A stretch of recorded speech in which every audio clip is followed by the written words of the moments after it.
In a realm long ago, in a place called the Kingdom of Siri, there lived a man known as the Serivan.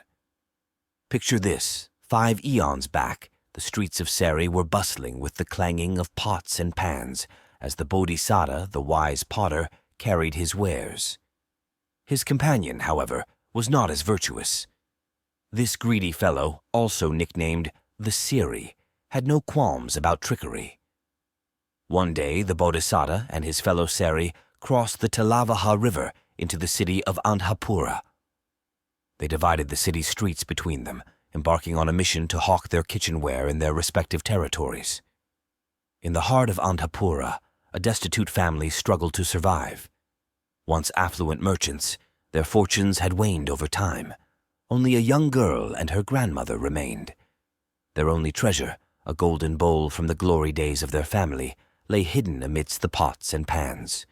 Years of neglect had rendered it tarnished and unrecognizable. As luck would have it, the Siri, the greedy hawker, reached their doorstep crying, "Water pots to sell! Water pots to sell!" The young girl, with innocent hope in her eyes, beseeched her grandmother, "Could you buy me a little trinket, grandmother?" The grandmother, her heart heavy with poverty, considered their options. She pointed to the golden bowl, forgotten amidst the kitchenware, and said, "Perhaps we could trade this, dear." Welcoming the Siri into their home, the grandmother handed him the golden bowl, hoping to exchange it for something small. But the greedy hawker, suspecting the bowl's true worth, feigned indifference. He scratched the bowl with a needle, confirming its authenticity. Yet he declared, It's not even worth half a farthing." He tossed the golden treasure to the ground, rose from his seat, and left the house, all the while scheming to claim it without offering anything in return. Now, following their predetermined street assignments, the Bodhisattva, the Serivan, arrived at the same house, shouting, "Water pots to sell!" The young girl once again expressed her wish to her grandmother, and they decided to try their luck once more. With a warm smile, the Bodhisattva entered their humble abode. The grandmother offered him the golden bowl and explained their previous encounter with the Seri. Upon seeing the bowl's true value, the Bodhisattva declared, "This bowl is worth 100,000 pieces. I'm sorry. I don't have that much with me."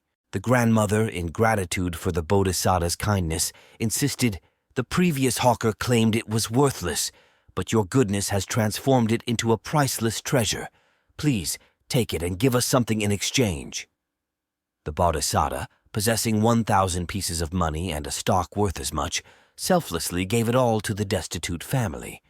He requested to retain only his scales, his bag, and 8 pieces of money, to which they readily agreed. He hurried to the river, paid the boatman with his last 8 coins, and crossed the river. Meanwhile, the Siri, driven by regret and greed, returned to the house, hoping to make a deal for the golden bowl. But the grandmother, still resentful of his previous deception, confronted him with a stern tone. She informed him that the Serivan's counterpart, an upright and noble hawker, had offered 1,000 pieces for the golden bowl and had already taken it away. Devastated, the Siri realized that he had lost a golden bowl worth a fortune. Consumed by bitterness and hatred, he searched for the Bodhisattva and found him by the riverside. Desperation had driven him to madness. He demanded the boatman to turn back, but the Bodhisattva, ever composed, refused. As he watched the Bodhisattva's boat recede into the distance, the greedy hawker's heart burned with regret. Blood poured from his lips, and the intensity of his emotions shattered his very soul, like the cracked mud at the bottom of a sun-dried tank.